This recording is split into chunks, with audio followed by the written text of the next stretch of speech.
Boa noite a todos, que a paz e a luz do nosso Mestre amigo Jesus envolva a cada um de nós. Na noite de hoje, vamos dar continuidade ao estudo do Evangelho segundo o Espiritismo, iniciando o capítulo 16, Não se pode servir a Deus e a Mamon. Mas antes de iniciarmos, eu convido a todos para fazermos uma prece, para ficarmos ainda mais em sintonia com Deus nosso Pai, com o nosso Mestre e amigo Jesus e com a espiritualidade maior. Vamos juntos elevarmos o nosso pensamento a Deus nosso Pai em agradecimento. Agradecendo a Deus por mais esse dia de vida que tivemos. Agradecemos por tudo o que nos aconteceu no dia de hoje. Tanto pelas coisas boas, pelas coisas não tão boas assim. Pois sabemos que tudo o que nos acontece são necessárias e nos impulsionam para o nosso progresso. Rogamos ao nosso Mestre amigo Jesus, que nos envolva com a sua luz de paz, de esperança. Rogamos aos nossos amigos espirituais para nos ajudar no entendimento e na compreensão da mensagem de nosso Mestre e amigo Jesus. E agora, amparados pela equipe espiritual, pelo nosso Mestre e amigo Jesus, vamos à nossa preleção. Riqueza. Quem não quer, quem não busca a riqueza? Um tema que nunca sai de moda é este. A riqueza, a fortuna, um grande desafio que nos acompanha por muitos e muitos tempos. Quando falamos em dinheiro, só para lembrarmos, até num churrasco em família, acaba tendo algum desentendimento. Uns levam mais, outros levam menos. A gente acaba sempre fazendo um comentário. Mas é só para relembrarmos do quanto é importância para a nossa vida o que envolve o dinheiro, a riqueza. Quando ouvimos não se pode servir a Deus e a Mamon, podemos até imaginar ou até pensar que Mamon significa algum Deus, alguma entidade. Isto acontece porque ao longo da história, Mamon acabou por tornar-se a representação de uma entidade maligna ou demoníaca. Mas Mamon, contudo, não era o nome de uma divindade, e sim um termo de origem hebraica que significa dinheiro, riqueza. Mamon significa apenas riqueza e não um Deus da riqueza. Mas para nós, o mais importante não é sabermos o que significa Mamon, se é um Deus ou apenas riqueza, e sim, o mais importante é compreendermos o que Jesus estava nos alertando quando nos disse, em Lucas, capítulo 15, versículo 13, ninguém pode servir a dois senhores, porque ou odiará a um e amará o outro, ou se prenderá a um e desprezará o outro. Não podeis servir simultaneamente a Deus e a Mamon. Quer dizer, ninguém pode servir a Deus e a riqueza. Jesus não faz crítica nem às riquezas e nem aos ricos. A riqueza em si, ela não é nem boa e nem má. A riqueza é neutra. O mal ou o bem vai estar no uso que nós fazemos da riqueza, e não na riqueza em si. Quando Jesus se referiu a Mamon, a riqueza, Jesus estava nos alertando quanto ao uso que fazemos das nossas riquezas, se nós a temos. Também Jesus nos alerta quanto ao que fazemos para alcançar a riqueza, se não a temos. Quanto também ao nosso excesso, as nossas aflições por não termos isto ou aquilo, pelas nossas inquietações em nossa busca pela sobrevivência. E Jesus também nos alerta para não dedicarmos toda a nossa energia somente na busca de posses materiais. Temos que compreender o que Jesus estava nos dizendo, senão nós vamos acabar pensando que Jesus estava dizendo que para sermos felizes, para alcançarmos o reino de Deus, temos que ser pobre. E não foi isto a que Jesus se referia. Este capítulo do Evangelho nos esclarece. O emprego da riqueza é um elemento primordial vem nos esclarecer neste capítulo o que devemos fazer no emprego de nossa riqueza, tanto para o nosso progresso material e, consequentemente, o nosso progresso espiritual. Para compreendermos bem esta mensagem de Jesus, vamos lembrar quem somos, de onde viemos, para onde vamos e o que estamos fazendo, vivendo aqui, encarnados na Terra. Nós somos seres espirituais, criados por Deus. Nós tivemos um início. Viemos da onde? Viemos do mundo espiritual. E aonde nós iremos retornar? Ao mundo espiritual, já que a nossa essência é espiritual.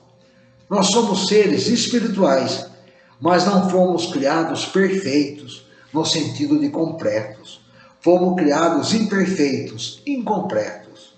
Nós nos completamos através da reencarnação. Estamos aqui encarnados, nesse planeta, para aprimorar e adquirir conhecimentos. O que nós estamos realizando agora, podemos ter começado em muitas vidas anteriores, para desenvolver também o material e o espiritual. É para isso que estamos encarnados. E para esse desenvolvimento do material e do espiritual, iremos passar por provas. A riqueza e a pobreza estão incluídos nessas provas. Então nós vamos passar pela pobreza e pela riqueza. A situação de pobreza e riqueza não é eterna. Não é o espírito que é pobre ou rico. O espírito está pobre ou rico nesta encarnação. As provas, tanto da riqueza como da pobreza, nós podemos aprender muito. Muito temos que aprender. Às vezes podemos nos perguntar, o que é que nós vamos aprender com a pobreza? Mas muitas coisas nós podemos fazer. Uma coisa é cuidar do pouco que se tem. Vamos aprender a usar acertadamente os recursos que temos para o nosso sustento. A gente vê isso, né, onde muitas donas de casas fazendo aquela economia quando vai no mercado, quando vai nas compras, porque aquele dinheiro que é pouco tem que durar até o final do mês, tem que ter. Então, usar acertadamente o pouco que temos. Nós podemos também aumentar a capacidade de produzir valores. Como? Nos instruindo, aprendendo uma profissão e por aí afora. Nós temos também, com a pobreza, aprender a viver com simplicidade e moderação, nos adequando com as nossas posses. Não podemos ter uma vida além daquilo que desejávamos. Podemos ir em busca e procurar uma vida melhor, mas enquanto não estivermos, vamos nos adequar com as posses que temos. E com a riqueza? Será que nós aprendemos algumas coisas com a riqueza? A riqueza, apesar de nos encantar os olhos, não é uma prova fácil de realizar. Não é uma prova fácil de superar. A riqueza é talvez a prova mais difícil que a pobreza. É muito mais fácil fracassarmos na prova da riqueza do que na prova da miséria.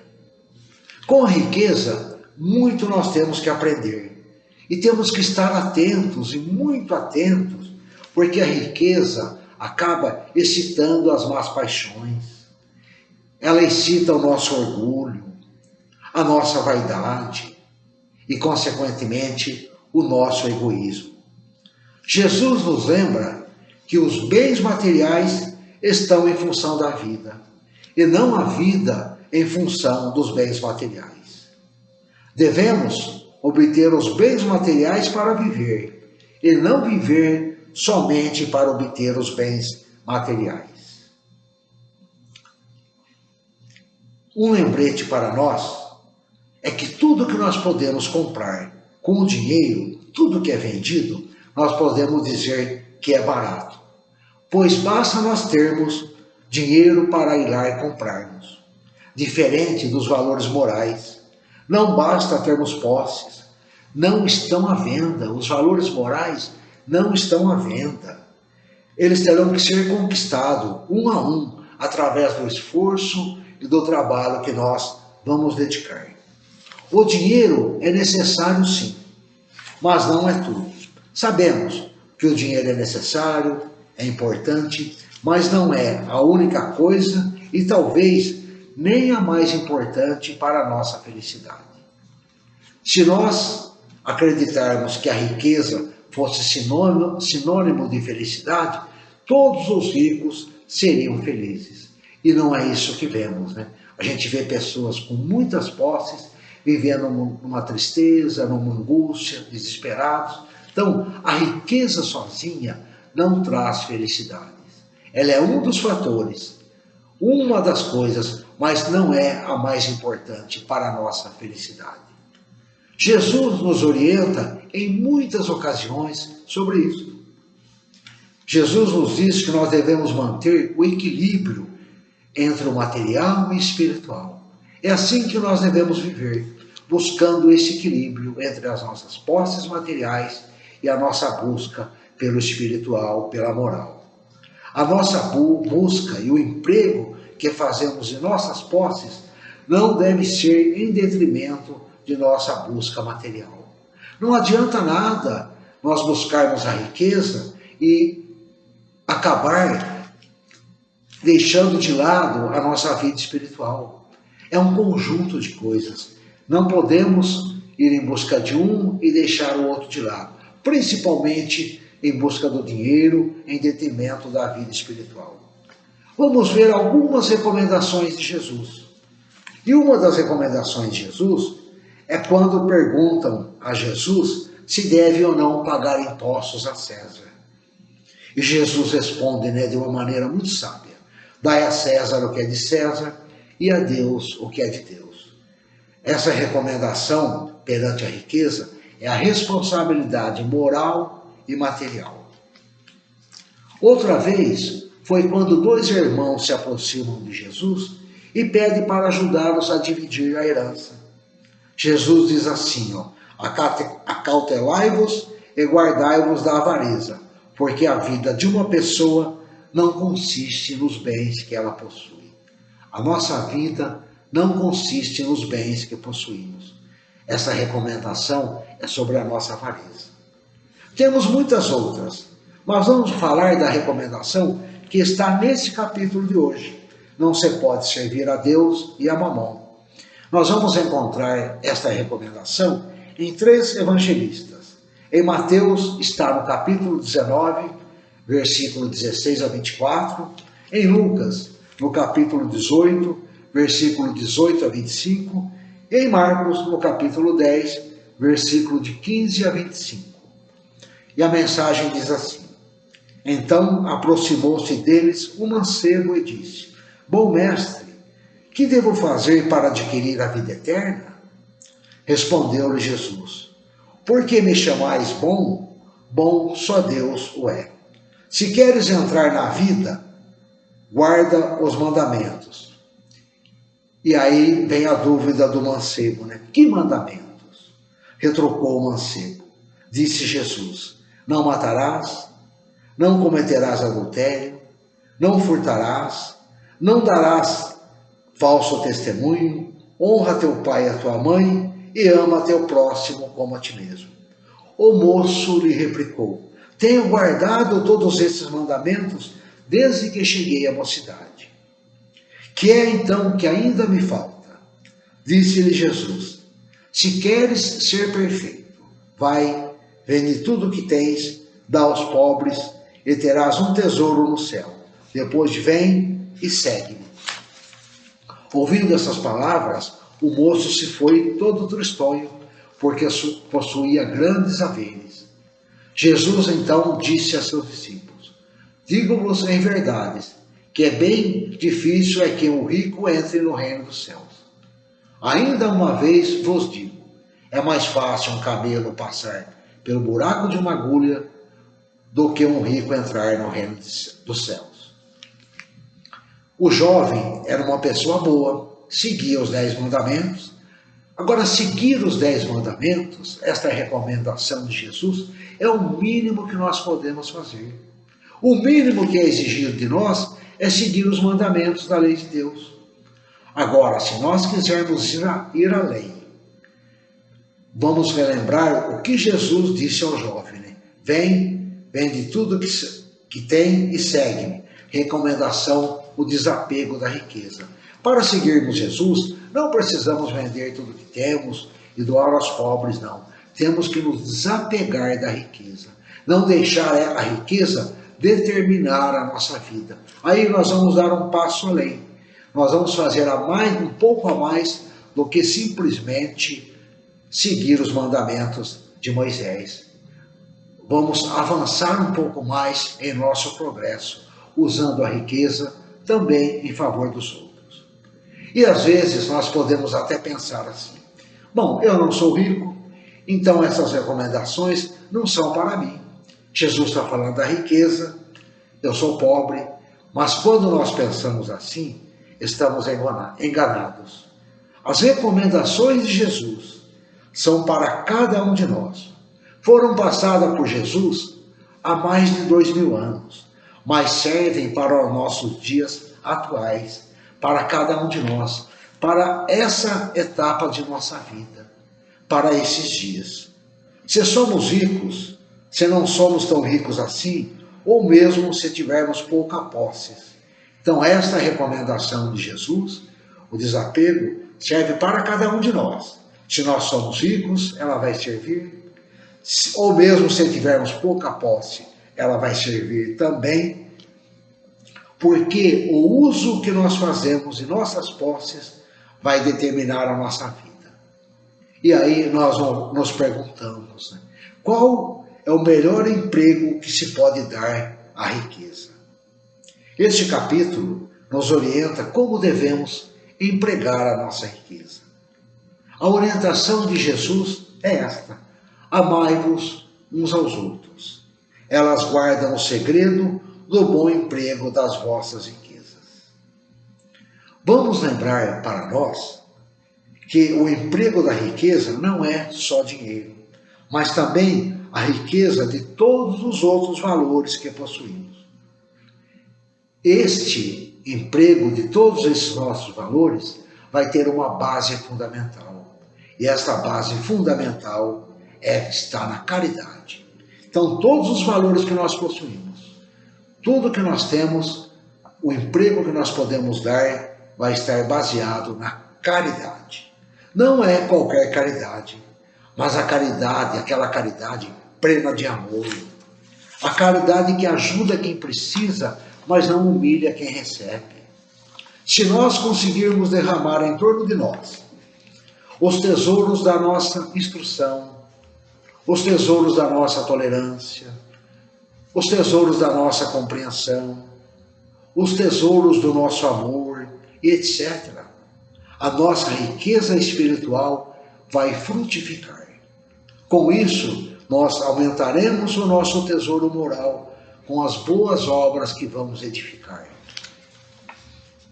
Quanto mais nós vamos doar esses nossos valores, mais nós vamos receber. Então a gente aumenta esse nosso tesouro espiritual, ele se frutifica quando nós conseguirmos derramar ao nosso redor, com aqueles que convivem conosco, tudo isso aí, a nossa instrução, a nossa tolerância, a nossa compreensão e o nosso amor. Jesus, há 2000 anos, nos orientou: não ajunteis tesouro na terra, onde a ferrugem e a traça corrói, e onde os ladrões escavam e roubam, mas ajuntais para vós tesouro no céu. Porque onde está o teu tesouro, aí estará também o teu coração. Nós vamos estar aonde nós colocamos os maiores valores de nossa vida. Por isso que nós não devemos colocar os maiores valores da nossa vida somente nas posses materiais, mas sim naqueles valores morais.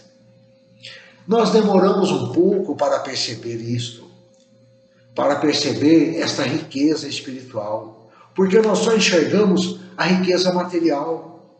De um modo geral, nós damos mais importância ao material. Mas o dinheiro, como já dissemos, não é tudo. Nós podemos verificar isso em nossa vida. Quando toda a nossa vida está bem, quando não tem nada errado, como estamos bem com os familiares, com o trabalho, com tudo, o dinheiro faz falta e faz muita falta. Agora, quando se dá o contrário, quando estamos infelizes ou passando por um grande sofrimento, não há dinheiro que recupere isso. Diante de um sofrimento tão grande, não é o dinheiro e as posses materiais que vai nos fazer nos recuperarmos. Porque quando nós estamos naqueles momentos alegres, felizes, o tempo passa voando e a gente nem percebe, né? Quando vai ver, já passou o dia. E quando nós estamos naquele momento triste, de angústias, os minutos parecem dias, os dias parecem anos e assim por diante, né? A gente parece que aquele sofrimento nunca tem fim. Mas como vimos neste capítulo, Jesus não nos deixou desamparados, sem orientações, com as recomendações de Jesus, com os esclarecimentos da doutrina espírita, nós podemos perceber a nossa vida de um modo diferente, buscando o equilíbrio entre a vida material e a vida espiritual, entre as nossas buscas pelo material e as nossas buscas pelo espiritual. Quando Jesus nos fala, não se deve servir a Deus e a mamão, Jesus nos lembra que os bens materiais estão em função da vida e não a vida em função dos bens materiais. Lembremos também, como já falamos, que o dinheiro é necessário, mas não é tudo. O dinheiro não é a única coisa e talvez nem a mais importante para a nossa felicidade. Nesta vida, em relação aos nossos bens materiais, nada é verdadeiramente nosso. Todos os bens materiais que possuímos aqui na Terra pertencem a Deus. Podemos até acreditar que possuímos, mas na verdade nada é nosso. Deus não doou para nós. Deus nos emprestou. E quando nós pegamos algo emprestado, a gente toma cuidado, a gente cuida bem, a gente usa de maneira correta, emprega bem o que pegamos, porque nós queremos devolver melhor do que quando recebemos. E assim também são os bens que recebemos de Deus. Esses bens materiais servem para a nossa vida, nos ajudam, nos auxiliam, mas nada é verdadeiramente nosso. Tudo pertence a Deus. A mensagem para do nosso mestre amigo Jesus, para a nossa reflexão na noite de hoje, é que a nossa felicidade não vai estar nem na riqueza e nem na pobreza. Não importa se somos ricos ou se somos pobres. O que vai importar para a nossa felicidade é como vamos conviver com cada uma dessas situações, tanto da riqueza como da pobreza. Essa é a mensagem da noite de hoje.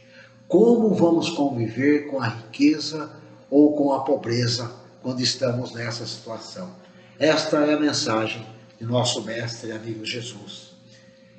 E para encerrarmos esse nosso encontro, eu convido a todos a fazermos uma vibração.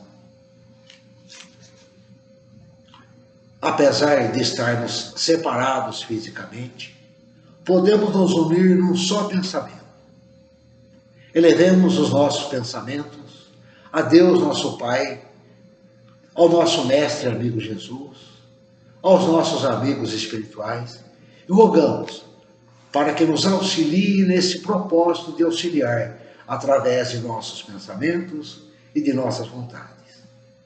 Com toda a nossa força, com toda a nossa vontade, com todo o nosso desejo de ajudar, vibremos por todos aqueles que se encontram doentes, seja em hospitais ou em seus lares, ou mesmo aqueles que se sentem abandonados.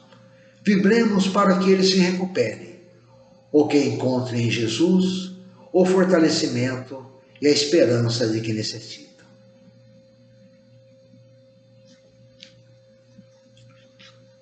Vamos vibrar pelos nossos lares. Pensemos em Jesus entrando em nossa residência e envolvendo cada um de nossos familiares. cada um daqueles que convivem conosco, com a sua luz de paz, com a sua luz de amor e de esperança. E vamos nos imaginar, nós, ao lado de cada um, dando um abraço com muita ternura, com muita paz.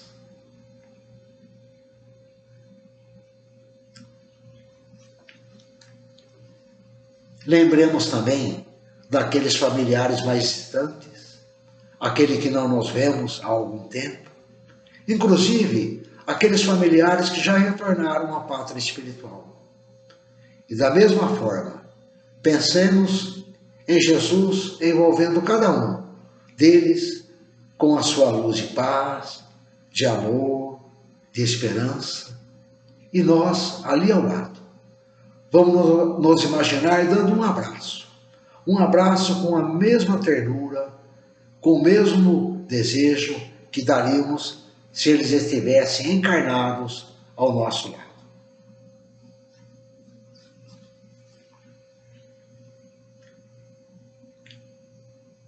Mestre e amigo Jesus, cada um de nós trazemos em particular em nosso coração uma pessoa a quem desejamos ajudar.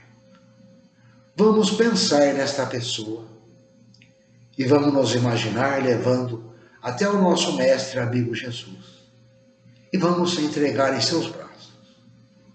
Temos toda a certeza, toda a confiança que nesse momento Jesus recebe em seus braços esta pessoa. Por isso mesmo, mestre e amigo Jesus, muito teríamos a pedir por ela, mas nós não vamos pedir nada, porque sabemos que ela está recebendo de ti, nesse momento, tudo o que ela necessita para o seu restabelecimento, mesmo que ainda não compreendemos como ela está recebendo.